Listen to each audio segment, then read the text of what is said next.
Good evening, ladies and gentlemen, and welcome to Geek's Therapist, the talk show and podcast for Geek Therapeutics, where we take time to sit down with some of our awesome certified geek therapists and game masters and professional game masters, and let them talk, and you get to know them outside of your cohort or outside of the cohort system. I am Cornell Kritz, here with Simone Arnold, one of our great Geek Therapeutics. Hey, Joe, it's good to see you. And so we're going to jump right in. We are going to talk about what brings them to Geek Therapeutics, how they came into the geek culture, and what real world applications they have found in the Geek Therapeutics system with their clients, and with just in general how Geek Therapeutics has changed things, or how they have applied Geek Therapeutics to their everyday life and practice. So, Simone, tell us about you. Who are you? Where can we find your stuff? What kind of games do you like? What makes that geek slash nerd sense tingle for you? Yeah, so Simone, I use they, them pronouns. Uh, Currently, I work as an adult outpatient therapist in Vermont at one of the local designated agencies, where I've been very fortunate that I have some wonderful supervisors who are super open to me experimenting and playing. So I've been able to bring some things in. Uh, a lot of what I bring in with my clients is gamifying, Mm-hmm. things that are maybe less fun for them, and making it more fun, using different fandoms that they may be engaged in as a metaphor to help kind of like bridge that clinical gap so they can better understand different things going on. So often that might be like Pokemon has been like a really big one, or other animes and stuff, as a way of talking to my clients. Outside of work, my big things that I do, I play video games. A lot of them are RPG or simulation kind of games. I've put way too many hours, I think, into Stardew Valley. Mm-hmm. Um, so I'm super excited for Concerned Ape's next game, which will be coming out whenever it comes out. Huge fan of Legend of Zelda, so I'm super stoked for the sequel to Breath of the Wild coming out. You can't see it, but I have a Majora's Mask tattoo on my forearm, That's awesome. actually. And my earrings are also little Majora masks for today. A lot of Well, Pokemon as well, and all of that. let's take a second then. Are you hoping that at the Game Awards we get an announcement for Breath of the Wild 2? I absolutely am. That's what I really want more than anything. I am hoping that they're going to just say that it's coming out next year. I hope Like, so I too. trust that Nintendo's going to give us a good game, because they generally do give us good games. Mm-hmm. So I'm really hopeful that it's going to be worth the wait. I'm hoping for a title reveal at least. Finally get that name. Ooh, that would be great. I also would be very happy with another beautiful trailer, because those, like, Mm-hmm. each one that's come out has been just like the first one when it came out. I think I like ran across my house like screaming to my partner and being like, "Oh my gosh, it's happening!" I did too. I screamed. I got my kids, and my wife, and because my both my kids play and they love Legend of Zelda. Um, and to go forward with that, tell us about a game that matters to you, something that helped you through a rough time, gave you support, or stayed with you for whatever reason. Ooh, I am going to have to say, like, a big one that has been there for me when I'm really struggling is actually Stardew Valley. It's why I Mm-hmm. put so many hours into it. Um, I joke with people that it's like the depression game for me, where I can like go in, I have a lot of control over this environment that's happening. I can explore, I can interact with people at my own leisure, which is really great when I feel overwhelmed just by the world around me and I need that bit of escapism, which Stardew Valley just like really hits time and time again. So it's definitely been great, especially when I was going through my grad program. I found myself like, all right, work's done. I'm just going to kind of like zone out here for a couple of hours, plant my crops, go fishing, give gifts to like Sebastian and stuff like that, and call it a good day. That's excellent, and that's a unique game to hear about because it's not one that I've heard a lot about when doing uh, to hear about from a gaming perspective when I've interviewed developers and stuff like that. So it's great to hear this other side of that story. And well, you know, talking about geek culture and get and where we came from with geek culture, where did you get started as a geek? What was your catalyst? I'm gonna say, because born in the '90s, I got to be there for the birth of Pokemon in the Hmm. United States. Um, Pokemon was probably my gateway into the geek culture. It's something that, like, when my parents wanted to motivate me to like work on something I was struggling with, they'd be like, "You can get a booster pack of Pokemon cards." Late nights just like playing, on the old Game Boy Color, with like a flashlight in your mouth so like you can see Hmm. everything going on before it's backlit, or like in the car trying to get those street lights and stuff. You know, that was definitely it was definitely Pokemon. I I was an '80s kid, but I was still involved heavily during the start of the Pokemon era, Mhm. and I was lucky that not only did I have my portable Game Boy, I had a Super Game Boy that I plugged into my Super Nintendo, so I would get to play that way, Mhm. um, and that was a lot of fun. Well, today, as an adult, or as close to an adult any of us can be, I don't think any of us match up to the quote unquote definition of an adult, but because we're all kids at heart. What is what are your favorite geek cultural artifacts and activities to take part in? I would say the big one in my life right now is tabletop RPGs. So like I play Hmm. a lot of Pathfinder. Um, I am a game master to an amazing group of individuals who uh, they welcomed me game mastering the first time, and it was such an amazing experience. A lot of respect at that table. We're able to explore some really deep topics, and so I just love it, as a game master and also as a player, just having that opportunity to have these really great stories, be creative, facilitate just really creative problem solving. I joke that like I'm at my best as a therapist when I'm playing, Hmm. Pathfinder or other tabletop RPGs like outside of the workspace. And that's I miss tabletop. I can't wait till my kids are old enough to start really appreciating them and having the patience for them. Mhm. And to hear that passion for it is fantastic.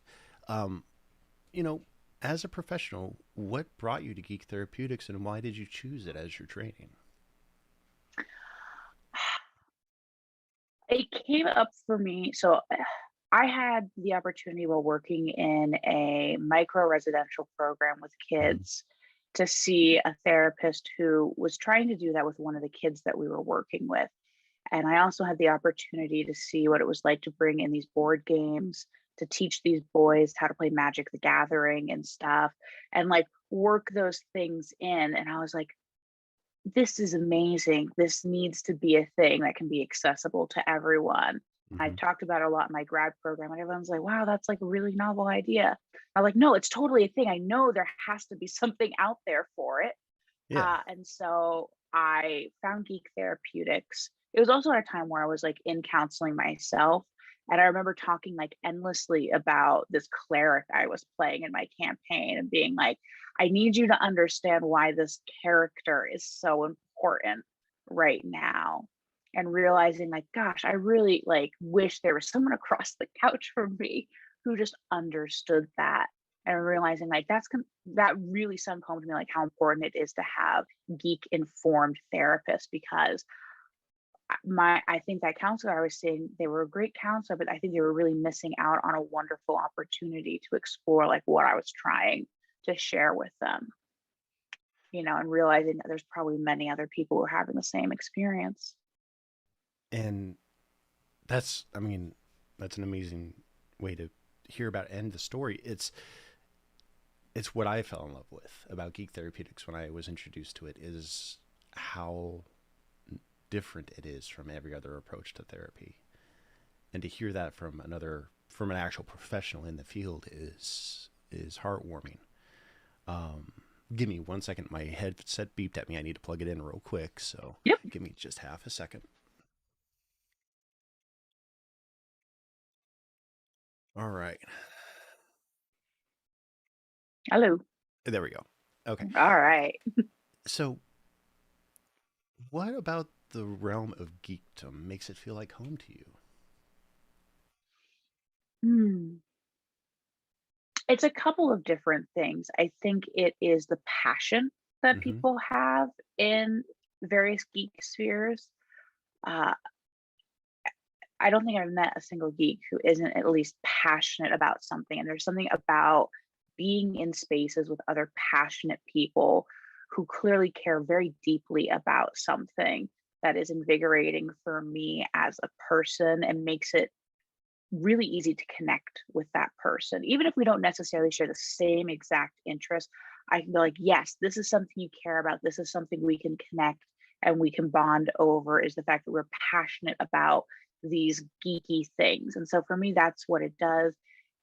And then there's also like the sense of community. Like there's nothing quite like the bond of like an adventuring party.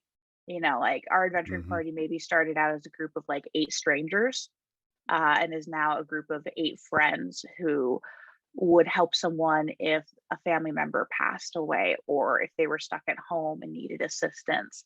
It's it becomes like a secondary family. That family of choice. That's how I've always viewed it. Yes. And it's those bonds can be deeper and tighter than blood family, and it's amazing. It's a very Absolutely. unique thing. That's very well, it's not unique to geekdom, but it's very prevalent in geekdom. Um, with your clients, how have you brought geek therapy into the fold? A lot of it is taking something that clients are struggling with and using the language of something that they understand to Mm-hmm. help shift things.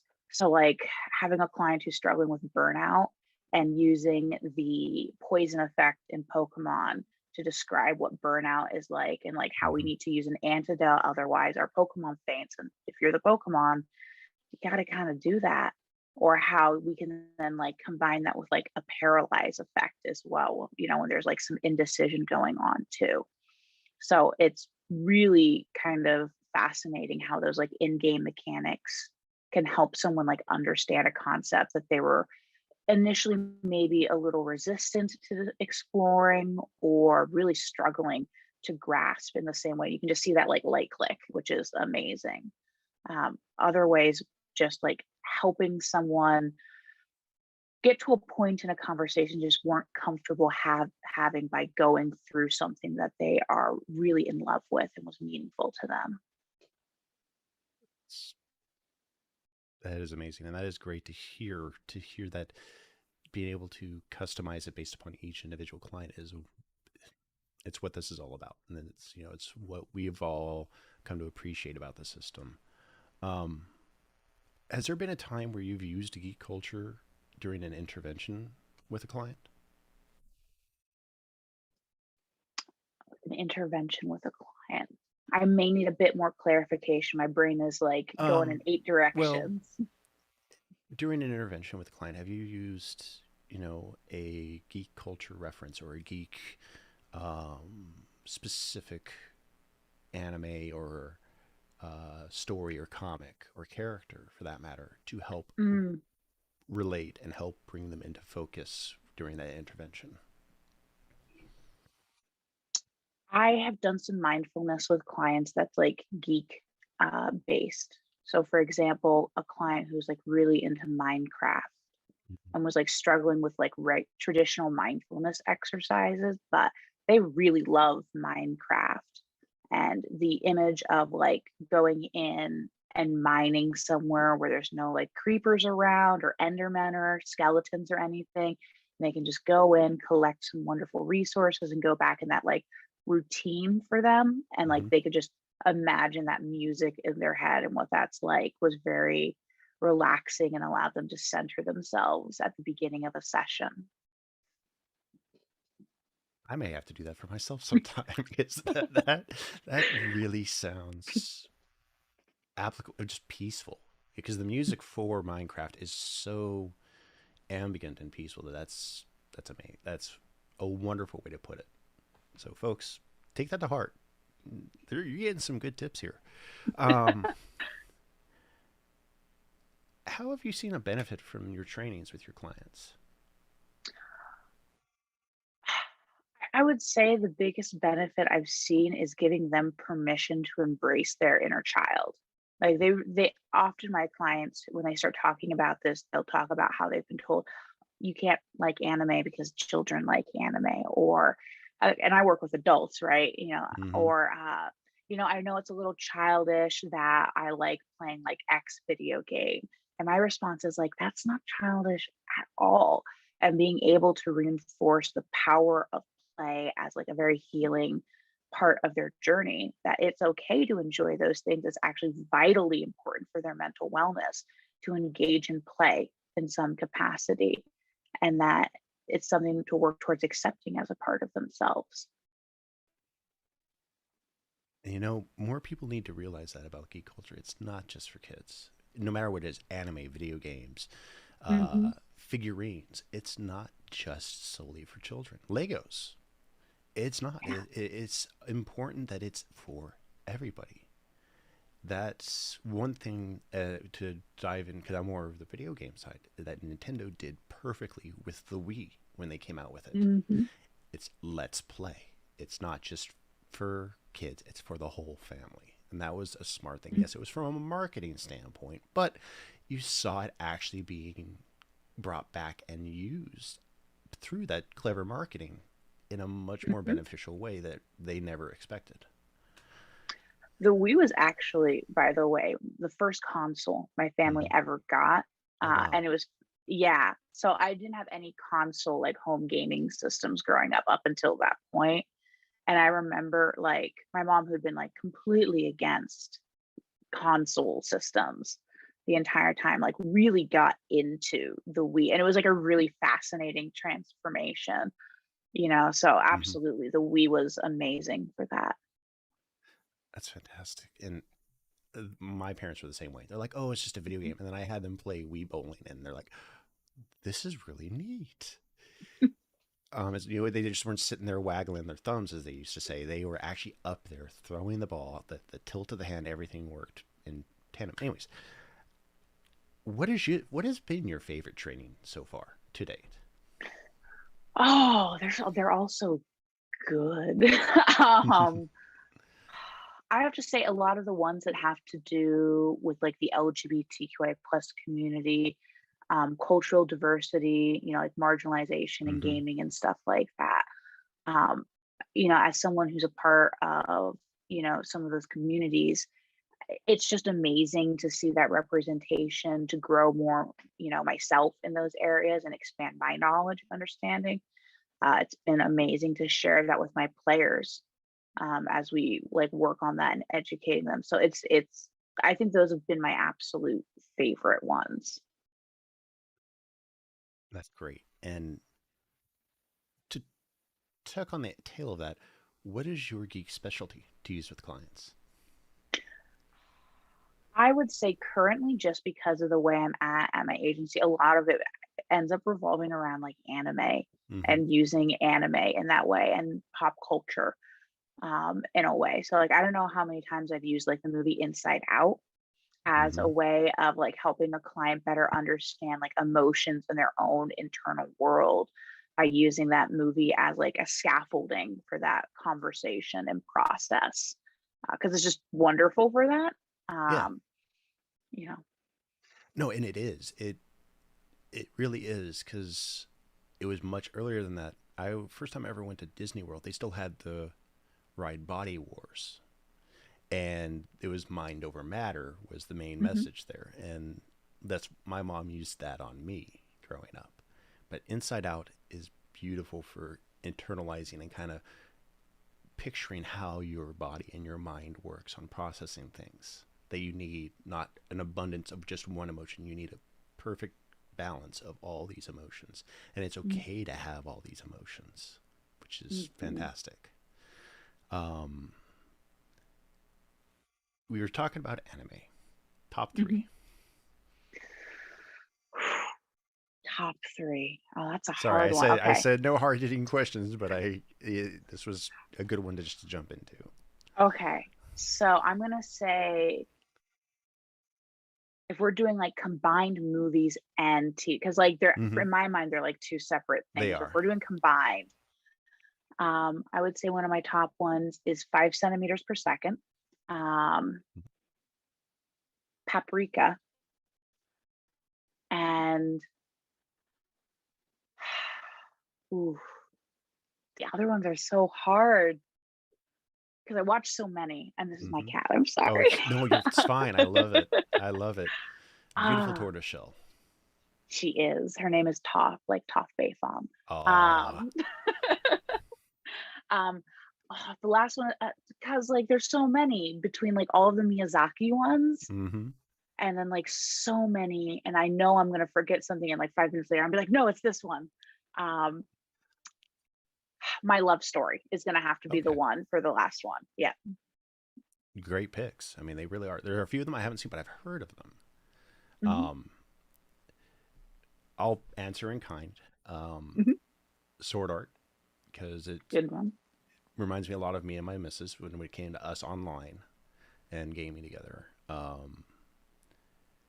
I love Vampire Hunter D. Mm. I'm Hmm. an old school. I love both of them, Bloodlines and the original. Um, and then more for a recent one that I've been enjoying, that we've enjoyed. Um, well, actually, it holds a special place for me. Is His and Her Circumstance, because I actually knew Mm. the English voice director for that one before he passed away. So that was a special one. My partner just messaged me to remind me that I have a deep love of the anime Madoka Magica. And it's true. I do. I really love Hmm. Madoka It Magic. My partner, is dark, but no, there's I have some like that are really dark, like Dies Irae. I liked that one oh yeah, a lot. Um, which is my funny partner, to think about how much that song has mhm. been used in scoring dark stuff throughout the history of cinema. Please, you're saying about your partner. Yeah, he jokes that I have a very weird taste in anime. It goes from like really sad, like Hmm. very specifically stylized anime to like, do you lift dumbbells? Which is Hmm. like, if you've never watched that, is a very silly anime. So that's like the other extreme end of like my anime repertoire. I'm kind of that way. The serious action animes or the serious dark, gritty animes to the slice of life. I'll fully admit harem comedies. You know, Yeah. all the way on the other end of the spectrum. But it just depends on what you need at that time. And it's Yes. amazing how much anime can be used to, if you reflect on it later, reflect your own emotional and mental state at the time, Hmm. because you identify and find the entertainment value in those, or you're using Hmm. that comedic and light side to bring you up out of somewhere. Hmm. It's really, really neat to see that. Absolutely. Um, with your clients, how has the training transformed your practice and how you work with them?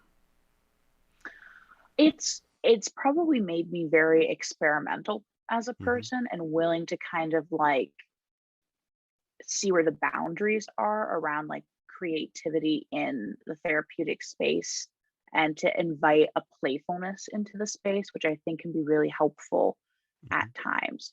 I think it's also made it so that I can seem more human to my clients, which I think is really important in the therapeutic space, especially for this type of therapy that I do. Um, so that the person feels like they do get to see a bit of who I am, and it's less of talking to this the mirror reflecting back kind of mentality Yeah. that comes out of certain schools of psychoanalysis. That's always been my hang up with going to see a specialist or someone, is feeling that it's just them saying, holding up that mirror instead of actually engaging with me. And that's what I'm really enjoying about this particular program, as as a layman, just watching you guys go through it and getting to know you guys as people, and not just, oh gosh, they're a therapist, oh gosh, they're a psychologist. It's very eye-opening from a layman's perspective. It's really fascinating, the response when I tell people like that I'm a certified geek therapist, and their response is like, my therapist would play video games with me, I would probably go to therapy for sure. Mm-hmm. And like how accessible that makes, like, people who are like, I'm just talking to them fast, and they're like, that would be amazing. Or they're the same thing, they're like, it just seems so like weird and impersonal, if you did that it would feel less like that. Mm-hmm. And given the perception of geek culture with video Mhm. games, anime, and the like, have you had any pushback from outside sources about using geek therapy? Not since doing Geek Therapeutics, but I am acutely aware of that bias that exists in the mental health space. I had the unfortunate experience when I was in my grad program. We had this very interesting exercise that occurred where they had us one by one, without anyone seeing who wrote what, go in and write like our first responses to various things that have common stereotypes or prejudices that are associated with it. And the last one in the room was gamer. Mm-hmm. And I go there and I go passionate, right? That's my first thought. I'm like, they're passionate. And I put it up there and I leave. We go back through after they flip them all over so we can see them. And it was heartbreaking, because every single one out of like the hundred and something people there was negative except for mine. Oh It was wow. lazy. It was childish. It was unmotivated. And I had to have this moment where I had to, kind of stand in front of them and be like, I know gaming's probably not a big thing for many people here, but when I'm done, I'm going to be going upstairs and playing Pokemon. Mm-hmm. Um, and I know many of you have come to me and said how much you respect my opinion and the work that we do. I don't think any of you think that I am lazy, childish, or unmotivated. I think it's really important to recognize that someone who's a gamer is not necessarily those things, and that those are just stereotypes. So I'm very acutely aware that in the mental health space, there is a bias against people who identify with many geeky things. It is. There is a horrible bias about it, and one that needs to change, but it comes through experience and example, which everyone I've met with Geek Therapeutics is being an example of. And it's wonderful. It's great to see, and I'm honored to be able to shine the spotlight on you guys who are making this change, who are at the forefront of this, and it's an honor. And finally, tell us about your experience and journey with Geek Therapeutics, the Discord, the trainings, the community. How has it been? Yeah.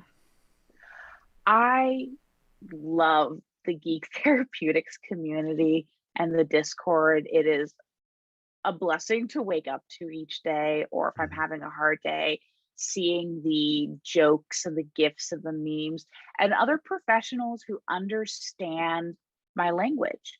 That's something that has been personally really challenging for me sometimes with other mental health professionals, is feeling the passion. And when I'm in that Discord server, I can see the passion not only for geek things, but the passion for the work that we do at the same time as mental health care professionals.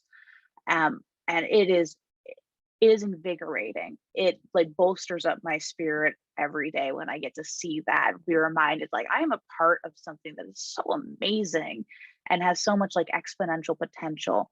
And I'm like very excited to be along for the ride. And I'm right there with you. I really am.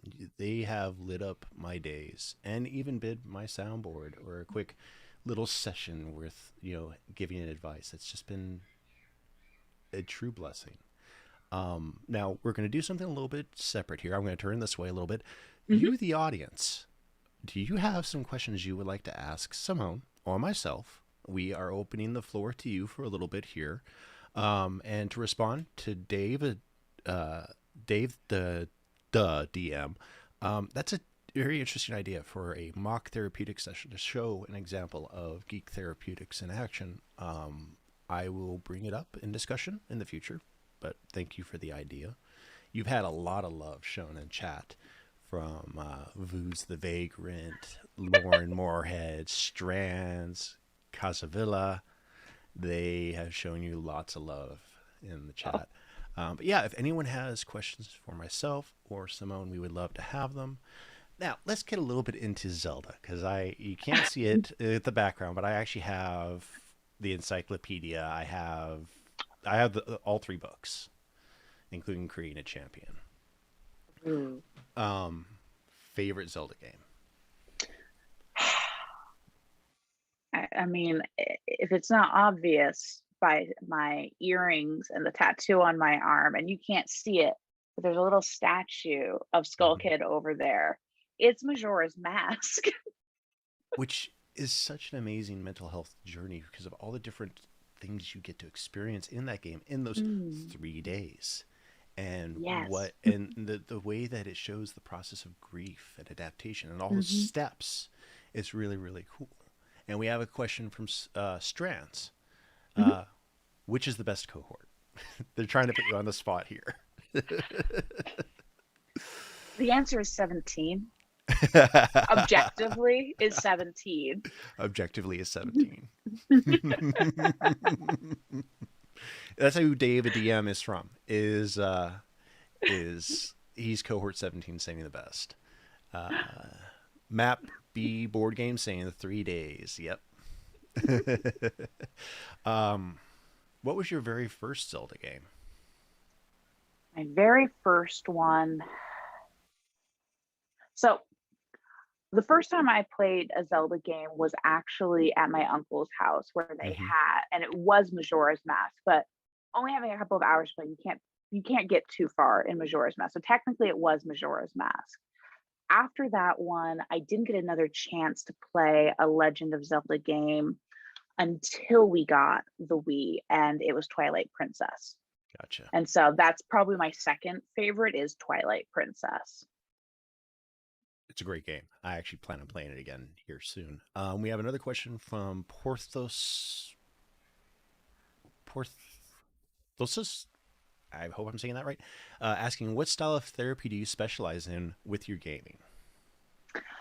So I use a very eclectic approach, Mm-hmm. but the big ones that I use are acceptance and commitment based therapy. So ACT, dialectical behavioral therapy or DBT, um, and relational cultural theory. So RCT. Um, for people who don't know, the big part of why I love ACT is just the use of metaphors, which I think lends itself really well to geek therapy, Mm-hmm. and the focus on creating psychological flexibility, which is something I see a lot of my clients struggle with. DBT, I really value the skills aspect, and being able to give clients like very concrete tools to use. And relational cultural theory, I really love it because it really focuses on social factors that are impacting the individual, along with not just like relationships, but also societal things. And as someone who really looks at empowerment and social justice issues and societal and cultural influences on the individual, that just really lends itself to the work that I do. Um, During that, we also had Matt People were said that you started with the two roughest Legend of Zelda games, and then Porthos and Casavilla both say that they love ACT and ACT/DBT with Geek Therapy. So Mhm. you definitely have supporters out there for that. Um, let's see. Outside of Stardew Valley, Mhm. in your entire lifetime, what was the very first video game that inspired you? That kind of brought you into the fold for gaming?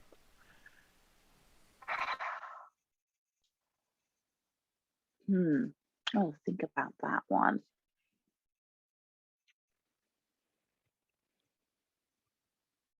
Now, if we're talking about like recognizing like the power of gaming Hmm. and stuff, hmm,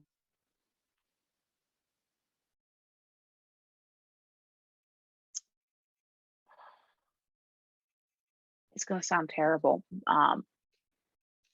But it's really a lot of those simulation games for me. And that's because I'm someone who I think, just gaming profile wise, enjoys a heavy dose of escapism. And so it's stuff like Harvest Moon and Hmm. stuff like that, Stardew Valley, things like that.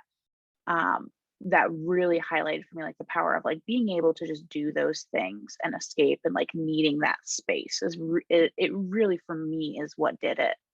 Um, and things like a lot of the Legend of Zelda games in general, and like the overcoming like this big evil and stuff time and time again, and building up your competency throughout it is like another just big theme as well. I'm not necessarily someone who's great at combat. And Hmm. one of the things that I've always appreciated about the Legend of Zelda franchise is that you don't necessarily have to be the best at combat in order to progress in that game. What you need to be good at is like noticing patterns and puzzles Hmm. and stuff, and being observant and good at problem solving. And so that's also been great at developing those critical thinking skills. That I have to agree, especially that even carries through to Breath of the Wild today, Absolutely. especially with Breath of the Wild, because there's so many different ways to solve those uh, Yes. shrines that it's just mind blowing how different each person. I mean, you could almost do a personality test based upon how someone processes a shrine. Are they more logical? Are they more abstract? You could really Hmm. get something there. We have another question from Dave DM, Dave Hmm. the DM. With easy to learn games like family board games, examples of Monopoly, chess, etc., can a therapist bring that into their practice? Absolutely. I would say, I mean, when I worked with kids, those are the games that I often used with Mm-hmm. kids. It's great for teaching distress tolerance and emotion regulation skills, for people who maybe struggle to regulate their emotions or need to learn how to tolerate maybe not always winning or needing to wait their turn. I personally really love cooperative games, Mm-hmm. if I can, just because it's really helpful for teaching things like communication skills. um, it's why I also love like video games like Overcooked, Yep. or Moving Out, which are like wonderful cooperative games. And you could probably just do couples counseling on those ones. And they're very family friendly. Oh, there was that Um, game that just came out that was about a couple. Oh, what was it yeah, called? there is one. Yeah, It's it's where on it's the like, PlayStation 5. Yeah, you have to yeah, work together, but they're also a bickering couple in therapy. And yeah. it's sorry, I had to interrupt, but that just made me think of that. That Hmm. would be a great game for a couple to sit down and work on their communication skills together. Absolutely. Um, and then Porthos saying, spoken act, not ACT. Dr. Hayes will blow a gasket. And I'm learning all of Absolutely. this stuff thanks to you guys. I'm learning because I only had, Psych 1 and Psych 2 in my college courses. So Hmm. my knowledge of it is very limited. To be able to expand it uh, is fantastic. We have a question from Porthos again, like Gottman, Not, Gottman. I, Gottman. It's not ringing a I'm bell for ter- me either. I'm also, if it's related to psycho, I'm terrible with names. Full disclosure, audience, I am terrible with names. I'm a themes person or big Mm-hmm. concepts kind of person. I will remember that for day, but if you need me to remember a name of someone, it's just like, All right. Well, if we have, let's say we have Isaac Cringe, Link's Awakening on Game Boy, and Majora's Mask are the saddest Zeldas, which is true. They are very sad stories. But Link's Awakening also could be used in using dream interpretation for. mm-hmm. I'm sorry. I'm going off my uh, just my mind spouting out those. That's the creative side of me coming out. So, regarding couples therapy for Godman was the clarification we got from Porthos. For couples, I don't specialize in couples therapy. I just know that having played some of those games myself, it is amazing to see what happens communication wise with people, how people attend to one another while playing that game, how people are able to kind of like regulate themselves when they get frustrated with something in that Hmm. game, and problem solve together collaboratively without ending up in the you did this, you did that kind of situation. It's Yeah. really amazing. Okay. Let's see. Sound relationship house is what Gottman has developed for couples. Okay. Oh, So I'll there have we to go. look We that got, up. yeah, we'll have to look into that. Um, well, I got to thank you for being my first guest on the show. It's been a lot of fun. Um, oh, Dave, the DM, is asking, what would you recommend in regards to eye protection and rest cycle with too much of an online presence? Um, For eye protection, um, I mean, one of the things I've seen a lot of people do is the glasses with the blue light hmm. filter on Yep. them. I don't personally have them. I think when I get my next pair, I'm going to look to get some of that on there for myself. But I've known many people personally who have done that. Um, just so that it takes a break off, makes it easier for them to fall asleep, so that there's maybe a little bit less of that melatonin disruption going on.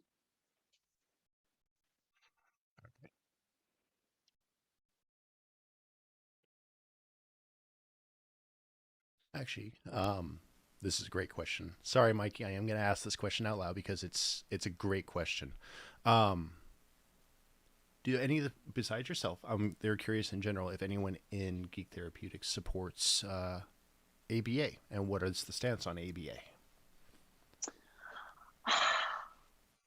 I am very familiar with the autism community's experience with ABA, and hearing that. I don't use ABA. I also work with many clients who are autistic, Hmm. both formally diagnosed and self diagnosed. And we definitely have really, at least I do have very clear conversations with them when we do use any form of like behavioral stuff like in DBT or ACT, because I think the informed consent around it's really important. Otherwise, it can become manipulation. They can. Um, in terms of ABA, I don't think Geek Therapeutics necessarily has made any clear stance one way or another. However, many of our providers are very supportive of people who are neurodiverse. And so we're very aware, I think, as a group of the conversation around that. I just can't speak to exactly what Geek Yeah, Therapeutic stance is. and Kaze chimed in saying I used ABA, but it was about 15 years ago, so I'm not sure Mhm. how much things have changed regarding it. And that's the problem with a lot of systems is that they don't. Dr. Shaw is that they Mhm. don't adapt. They don't evolve. You have to constantly be looking at the new evidence and the new science. Mhm. Um, so, but it was a great question, and I appreciate getting it because it's really, really important to get these different perspectives on things and these different Yeah. voices. Um, but yeah, this has been a fantastic first episode. I've really enjoyed it. I'm glad I got to talk with you first. Um, you're welcome, Mikey. Mikey chimed in chat. ABA evolved, but is still abusive. Thank you for answering. And Yeah. it, and again, it that's it, we Yeah. need to learn how to adapt. Everybody in general, Yeah. not just I as therapists and professionals, but just in general as human beings. We need to learn uh, to adapt because we are evolving. And who's to say mhm. what we're seeing in autism and others special needs and stuff isn't that next step? Yeah. A big part for me just in the work that I do with my clients is less of that power dynamic that has traditionally occurred. I don't go in there saying I'm the person who's here to fix your life in any way. It's a collaboration, it's a relationship, that works both ways. And so for me, that's why ABA isn't something that I necessarily implement. Mm-hmm. Um, and I do other stuff. I, as someone who's also worked in like a micro residential program, I've also seen how programs like that can be really really harmful and Mhm. traumatizing for kids. So I definitely hear where the autism community is coming from. It's my concern right now because my daughter shows signs of ADHD and autism, Yeah. and she's not diagnosed. We're waiting on the county specialist to come in and assess her and see where they can go from that. And we've had some responses to this. So I'm going to read them out so you can Hmm. respond and so we can respond to it. Marble Girl saying it's so interesting because in schools we have a lot of parents seeking ABA even when it's not what they, I would recommend, speaking directly quoting, Yeah. for the student. And then strands those who don't know what it is. Could you explain ABA? We have Gen 2 Penguin saying this has been an amazing first episode. Look forward to more. Um, Casavilla, also interesting. A lot of insurances are now covering ABA services. So, do you mind taking a moment and explaining ABA for the audience? Yeah. I'll explain it as best I can, Mm-hmm. remembering I'm not a specialist in ABA, but what it stands for is Applied Behavioral Analysis. A big part of it is behavior correction. Um, the challenge for why it doesn't really work well for like kids and children who are neurodiverse or adults who are neurodiverse is someone else gets to decide what normal behavior is. And as many mental health professionals know, normal is highly subjective based off of cultural values and stuff. And so often ABA has been used as a way to correct autistic behaviors that would be very normal for someone with that um, neurodivergence to do. For example, stimming, which can include like flapping, repeating noises, rocking, what have you, and forcing them to stop it, often through sometimes very punitive measures, not always, but sometimes very punitive measures. And of course, we know that behaviors like that are actually very self soothing for that community.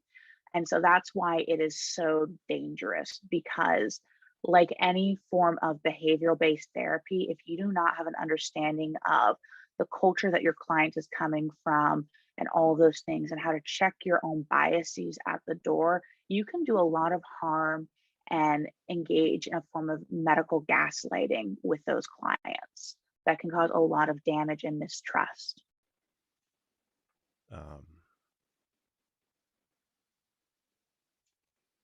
well, okay, we got a couple things here. Mikey stating a little bit of their own personal story and experience. Is that their parents were advised to put Mikey in ABA to make them normal. It Mm-hmm. gave lasting anxiety, really messed up the diagnosis because they had it. It was removed. It was diagnosed Mm-hmm. again, etc. And that they were punished for being happy and showing happiness. And a friend of theirs had fabrics rubbed on them that made them feel like their skin was on fire. That Mm. there's been some really bad experiences. Um, yep, Geek Therapeutics is a town where combat is not allowed in a video game. We are a PvP free zone. Exactly, Dr. Yes. Shaw. I love that. Dave's a DM. Makes a statement of, knows that Geek Therapeutics has to make ends meet, but in what capacity, or Geek Therapeutics in general, and Geek Therapists, but in what capacity can you volunteer to serve the poor where the need might be the greatest?